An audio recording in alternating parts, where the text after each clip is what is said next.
Hi everyone, this is Jeff Ortiz, marriage and family therapist intern at Renovari Counseling in Brea, California. And today I brought you to the office. I wanted to show you the chalkboard that we utilize here in the office. And I wanted to show you one of the interventions that I use, psychoeducation, in talking about our thoughts and our feelings and behaviors. In working with adolescents, I find that doing this early in treatment is very helpful in bringing on awareness, creating dialogue, communication, awareness of the client's thoughts and feelings in relation to their actions. We have a tendency to focus on the actions right off the bat. They're tangible, we can observe them. We hear our parents at times saying we're not doing this, we're not doing that. Maybe our teachers are upset at our lack of involvement in class and what have you. Perhaps we're struggling with peers and we avoid peers, or we're getting in fights, confrontational. But we start here, but we tend to focus over here because that's what's driving this. And so when we're focusing on our thoughts and our feelings in relation to our actions, we realize they're all tied together.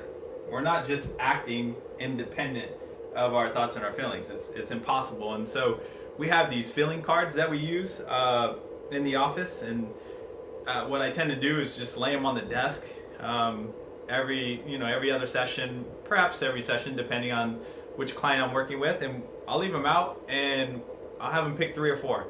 It gives me an idea of where they're at today. It helps them communicate with what they're feeling and how they think about what they're feeling and what goes into their daily process. And being a teenager is not easy.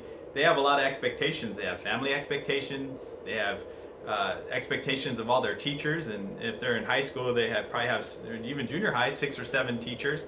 And then if they're an athlete, or if they're involved in choir or band, they have coaches and leaders that are requiring them to do different things. And so there's a lot of pressure. There's a lot of pressure in their lives, and I like to validate that and normalize all the different expectations that they have, and really give them an opportunity to voice what's going on inside. Sometimes they bottle it up, and then every once in a while they'll explode. But this has to come out. It has to come out one way or the other, and we'll see it come out. I know you as a parent have probably seen it come out, or maybe they avoid altogether, and so they just say, I'm done, I'm checked out. They're not involved in school, and they're not involved with the family.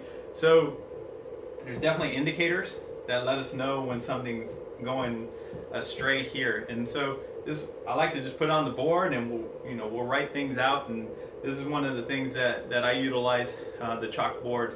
It just helps me connect with the clients. And so if you are a parent of a teenager and you're seeking service for them because they display some of the symptoms that I talked about, bring them in. Call me today. Let's bring them in. Let's get started. Let's figure out what your expectations are of treatment, and then see what their expectations are of treatment, and let's work on giving them a voice and talking and really identifying some of the thoughts and the feelings that are going in to their daily interactions with all those expectations they're meeting. So give me a call today. Let's schedule an appointment. I appreciate your time. Thank you, and we'll talk to you soon. Bye-bye.